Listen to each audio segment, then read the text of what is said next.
Je sais pas trop par où commencer, mais t'inquiète, je gère en interview.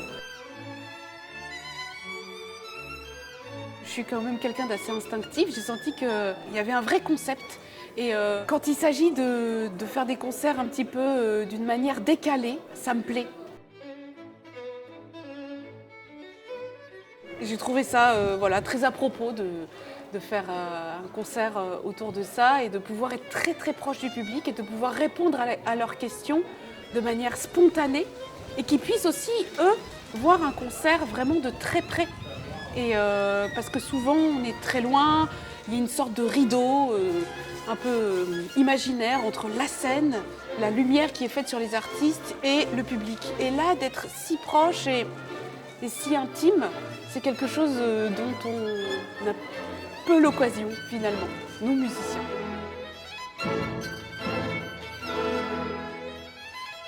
Ce que j'ai senti, c'est ce qui les frappe en premier vraiment, c'est l'expression en fait qu'ils peuvent déceler chez les musiciens, les expressions de visage, les différences de sonorité entre les nuances vraiment très très très piano, comme on dit dans la musique quand on joue très doucement et très fort, avec l'intensité aussi. Et c'est vraiment cet éventail de sons et de timbres en tant que spectateur aux premières loges. C'est comme s'ils jouaient à côté de moi et que finalement on était tous dans la même barque. Alors qu'en fait, dans les concerts plus traditionnels, il y a les artistes et le public qui paye sa place et qui écoute quelque chose. Et ensuite, il n'y a aucun contact.